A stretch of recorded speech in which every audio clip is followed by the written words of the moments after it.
The following announcement has been paid for by the WZWA Network. Hello, everyone, and welcome to the WZWA Network, and welcome to our review show, or my review show here, of Impact Wrestling's Hard to Kill pay-per-view from Friday, the 13th, January 13th, at Center Stage in Atlanta, Georgia. Great to be with you all. Sorry, it's a late review again, but this weekend, it was my birthday, my 36th birthday, and I wanted to have a party. I had a party, and it's taken a little while to recover from that. And the party was on the same day as this pay-per-view, so apologies again, but look, sometimes life gets in the way of things. Let's kick things off by talking about the countdown to Impact's Hard to Kill. The opening match was a six-man matchup. I guess the winner of this match might get some sort of X Division Championship match in the future. Speedball Mike Bailey, Kushida, Action Mike Jackson of all people, Delirious, Yuya, Uemura, and Angels, as we may remember from the Dark Order in AEW. Excuse me. So I just, from the outset, Action Mike Jackson, the 73-year-old himself, was being, it was being put out there that Mike Jackson was still awesome at his age. I'm really proud of him, to be perfectly honest with you. So, man, he did a dive to the outside. It might have been a bit slow, but the utilization of that was fantastic. I thought there was a spot with him. He was on the ropes doing the old school. It took a while, but then he did a dive onto the group of people, which was absolutely excellent. Getting the shine early on. The fact that he's 73 and still bumping like that is amazing. Really thought Mike Bailey was on point in this one, as it looked like he was going to win. Kenny King got involved and screwed that up for him, but I thought it was really good. I usually hate multi-man matches like this, but it was a great finish and a good win for Kushida, who I assume will be Trey Miguel's next challenger going forward. Speaking of that and giving away the result of this match beforehand, Trey Miguel defends the X Division Championship against Black Taurus. I really think Taurus needs to win the title in 2023. He's been very solid in this style of wrestling for all of 2022, and he deserves a payoff. Although the one thing that I don't like about his repertoire is whipping people off the ropes by just throwing them by the back of the neck. Not my bag. I don't like that. Just whip them. Just whip them. Irish whip. Come on. Great spot with the Samoan drop as Dre, not Dr. Dre. Dr. Trey jumped over the ropes from the entranceway, and he got caught with that Samoan. A great spot with the pounce, bitch, from the one and only Black Taurus. One thing I'll say about Taurus is he always has very dramatic matches. There's a lot of suspense in these matches. I thought they went all out. Really loved the kick out of the Meteora and then the press slam off the top. I thought Taurus might have finally do it. He might finally do it. He might finally actually win the fucking belt. But it did not happen. There's a lot of tit for tat for near falls. Spray paint, though, in the eyes from Trey Miguel on Taurus, and he ends up getting the win. There we go. That's the end of the countdown. Let's move forward onto the actual pay-per-view on Fight TV. Great start to the show with the Don West tribute. As we know, Don West just passed away at 59 years old after, dealing with cancer. It really made me feel sad, and I did get a little teary-eyed. It's almost like I know the guy, but I don't. But, clearly he means a lot to a lot of people. First match on the pay-per-view, the walking weapon, Josh Alexander, defended the championship against Bully Ray in a Full Metal Mayhem. Bully attacked him as the match began, and immediately Josh was opened up after a title belt shot to the head. And one thing I'll say about Josh Alexander is he is a badass babyface champ, and it's like he's one of the very few babyface champions in all of these promotions that seems to get booked, appropriately. And he comes across like a badass, and he comes across as cool as a babyface. It's hard to see that these days in a lot of the companies. I love that There was a powerbomb through the table as the match officially began. Great straight right, though, from Josh, right to the face, and Bully just falling down for that sell from that punch was awesome. Josh starting to lose his proverbial shit as time wore on. Bully busted open very soon after this. It was a great cheese grater spot where you just fucking just, he just right to the cross Bully's head. It was awesome. And I thought, Bully was getting beaten down so much here. It was a real great comeuppance for a heel. Josh got tipped off the ladder, which was on the outside of the ring, into the ring, which is on the tacks, but he kind of missed them. But that's okay. That seems to happen a lot with tacks. Love the ankle lock with the chain around Bully's neck. Real good drama. Here comes Hotch and Skylar, who are Bully's boys, helping him out. Great triple team 3D. Josh kicked out. And I kept thinking, how does Josh get out of this scenario? Here comes Tommy Dreamer. Dreamer looked like he was going to turn heel for the first time in his career, but he swerved Bully Ray. But then he ended up copping a table bump, so that was fun. Josh got all tied up in the ropes thanks to, Bully's boys beforehand.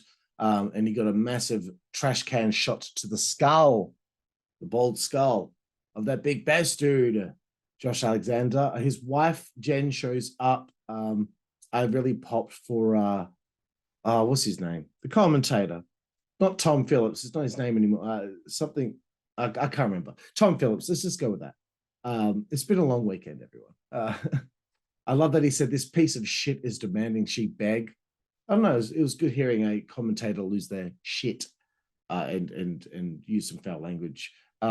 Great low blow from Jen on Bully, and then she hit that acid drop on him. And one thing I was laughing at was like, all this is happening. I love how one punch from Tommy Dreamer to both these blokes that came out to help Bully sent Bully's goons gone to backstage for good. Like they didn't think about maybe just turning around and going back to the ring. Nope, that was it.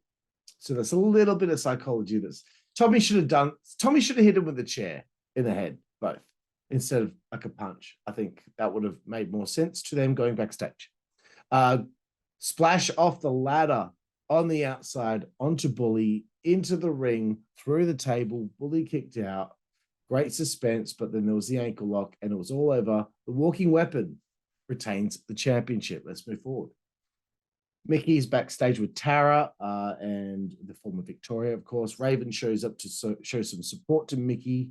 So the story of her and her last rodeo continues there. E for effort, thank you. Coming up next, Impact World Tag Team titles. Motor City Machine Guns defending against the major players, Heath and Rhino and the Bullet Club.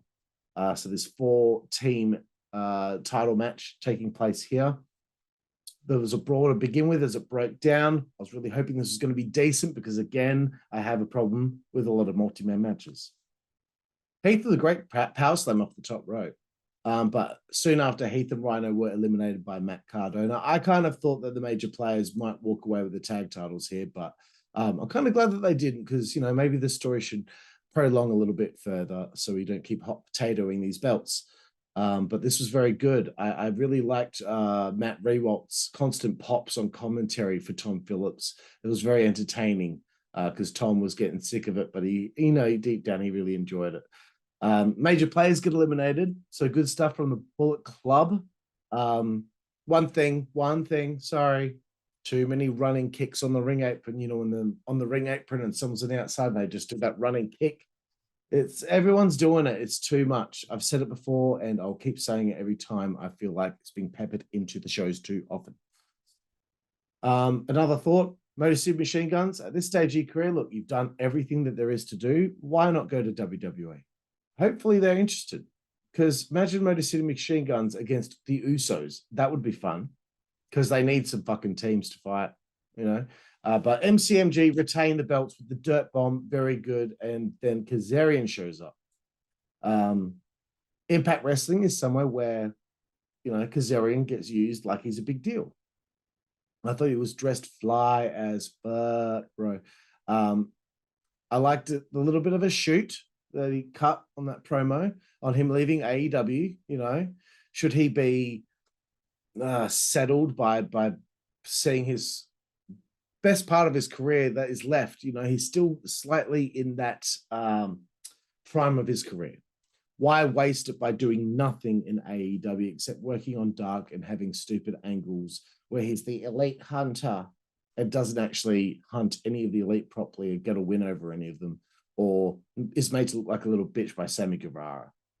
This is a place where he should be, because he's going to be given opportunities to show what he's got, you know, as he's got that last little bit of juice in the tank in his career.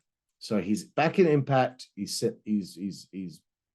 got a long-term contract with them now, and I think it's good for him, you know, because when someone's in the prime of their career, or they're slowly but surely getting towards the end of that, then they should be able to at least be somewhere where they can utilize that to the best of their ability, and have these angles and stories and create these memories that mean something, as opposed to just doing nothing. So it was great, and it's good to see that it rings true that AEW can be frustrating to work for, despite what the fat people say on the internet. A lot of these diehard fans seem to blame the talent rather than blame Tony, who, I've said a million times, should not be the position he is in, and it is insulting to me as somebody that knows better than him about how to write a wrestling show. It's insulting to me that he's only got this because he was born into a family that had heaps of money.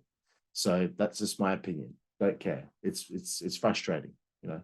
Anyway, let's move forward. Digital Media Championship. Joe Hendry defends against Moose. I've seen a little bit of Joe and I like him, and I'm interested to see him with Moose. But I wonder what's next for Moose, you know, because, you know, he's always in the main events. He's always in the championship program. What can they do to keep him interesting?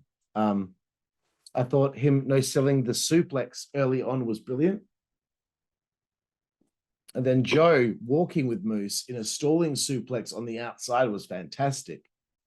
Another thought I had was, if somebody wins the digital media title, does that make you feel anything at all? Because I still feel like this belt doesn't mean much. But anyway, Moose, again, takes so many insane bumps. The way he was press slammed to the outside and he just landed flush on the outside of the ring was insane. But he took a sick cutter as well. Then a massive superplex from Moose. And I thought this match would have been awesome. And I thought Moose should win.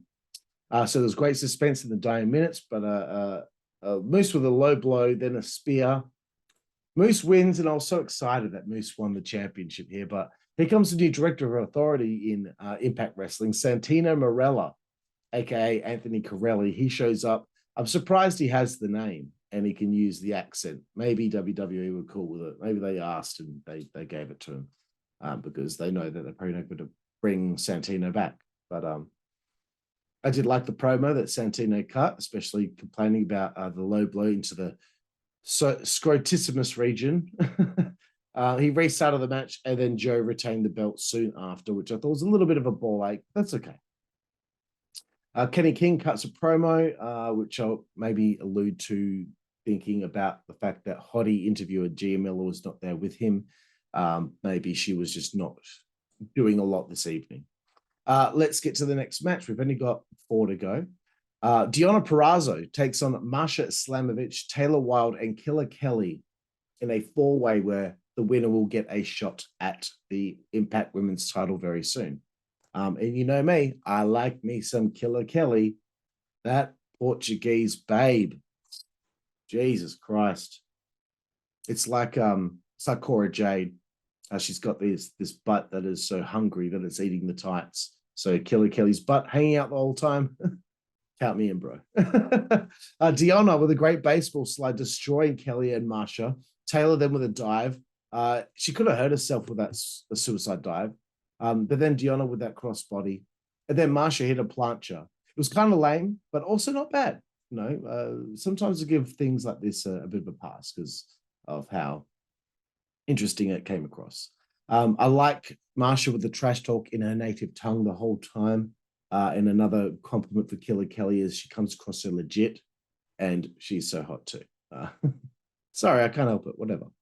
Masha ends up winning the match after a great final sequence to get the opportunity at the Impact Women's Champion down the line. So this was serviceable. It wasn't amazing, but it wasn't bad. It was serviceable. So no problem with it. and good to see that the ladies getting a few more opportunities on the show these days, although I would have liked to have seen a tag title match, but maybe they're trying to reset the division now with the Death Dolls and all that. Let's move forward again. Steve Maclin taking on Rich Swann in a Falls Count Anywhere match. You got Raven on commentary. He seems to have been around into Impact a lot more recently, which is cool. So the match starts backstage as Rich was talking to Hottie Toddy Gia Miller, who made her one cameo on the show. So they're backstage and they're into the outside of the building, and Steve Maclin ran at Rich Swann, who was standing in front of a dumpster. He opened the side of the dumpster and Steve Maclin fell right into it, which I thought was pretty funny. But then Macklin's pulling shit out of the dumpster. And I liked Matt Rewalt's commentary saying, how upset he was that these perfectly good buckets were being thrown into the dumpster. And also it was exciting seeing something hit the streets, the actual outside of the building. I did like Swann hitting the cutter on the sidewalk on Maclin. As they're heading back towards the building, they found themselves in a driveway and a car is coming and it starts honking its horn at them. And then Rich got thrown onto the hood and the driver was freaking out, which I thought was fantastic.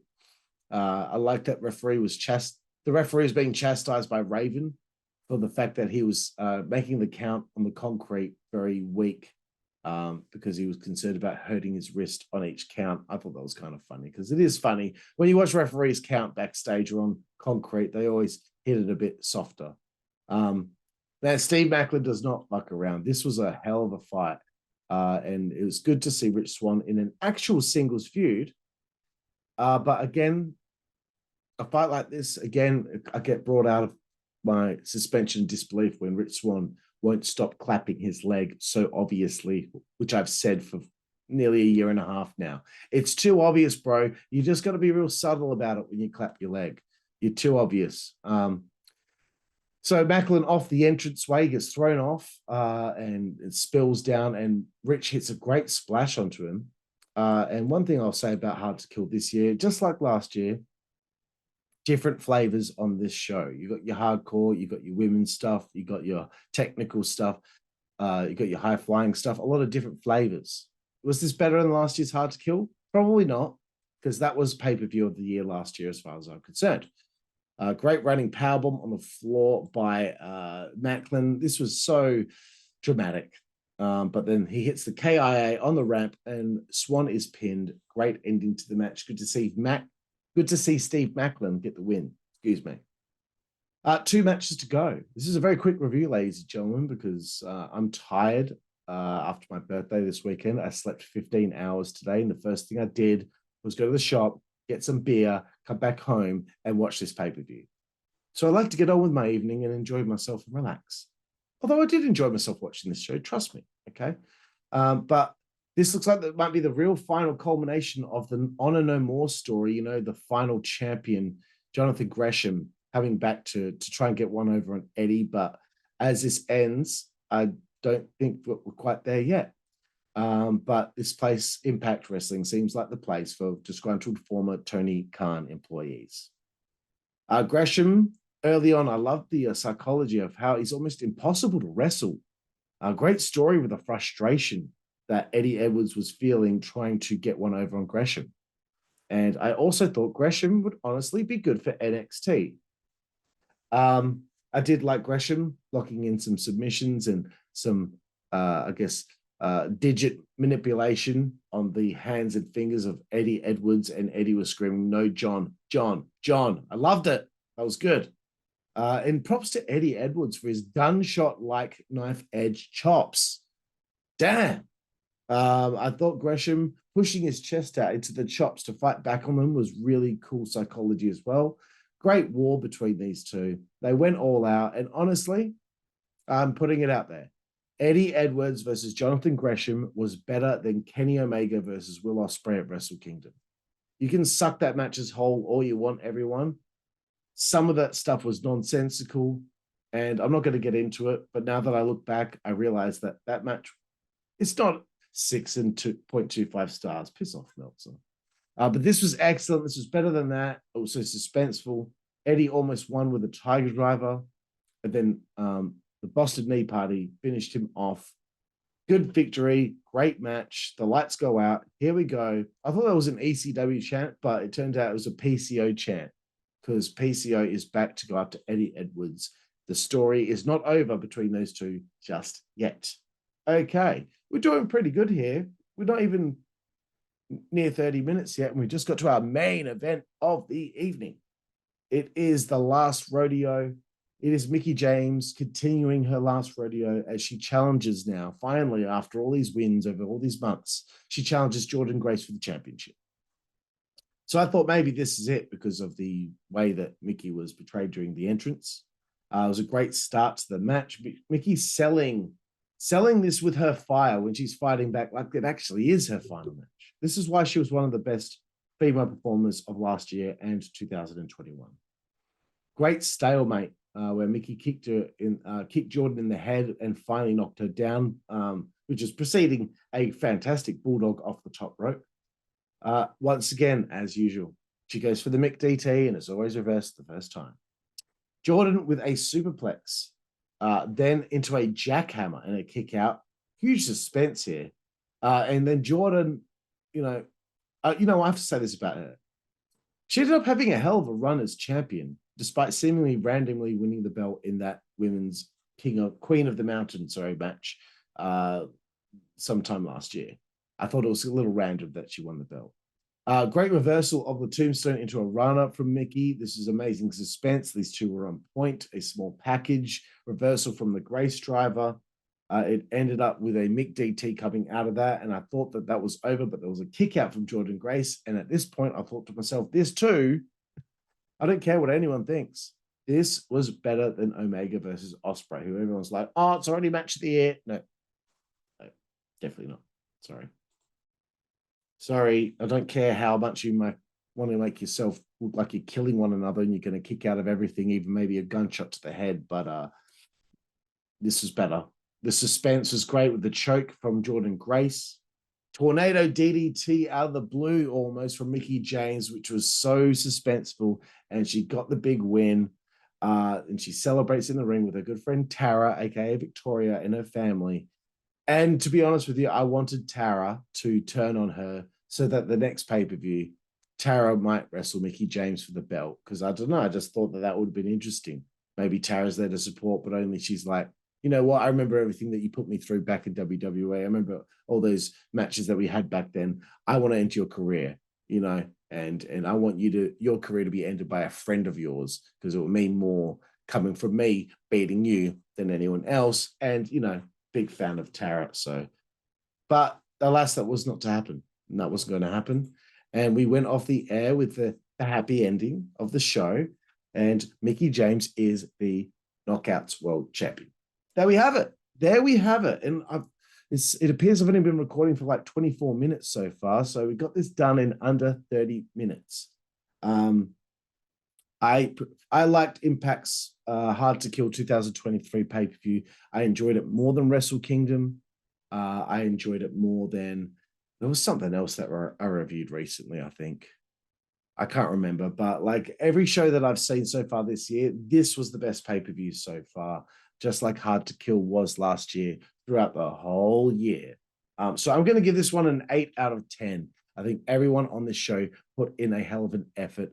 The stories going into it, were really, really fun, and they all had meaning behind all the matches. There was nothing cold out there. It was fun. So there we have it. Well done, Impact Wrestling. Great start to the year for Hard to Kill. And I'm Karlifornia. This is the WZWA Freakin' Network. Please subscribe to us on all platforms.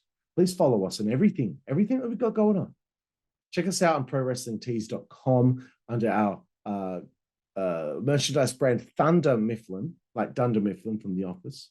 And also check out on the Ryzon Network, RIZON.net, or download Merc, MIRC 32. You can find that by Googling it. And by doing that, go to the Ryzon Network and type in #ProWrestling. All one word, join that channel. A great bunch of people there, a good bunch of friends of mine in there that are fans of a whole plethora of wrestling in the US and beyond. Thank you, everyone, for checking out Hard to Kill's review here. Sorry, the WZWA Network's Hard to Kill pay-per-view review here in 2023 from Friday the 13th at Center Stage in Atlanta, Georgia. I'm Karlifornia, and we will see you down the road. Thank you. Network, that's the way we play. Good God Almighty. Network, that's the way we play. Get puppies. Network, that's the way we play.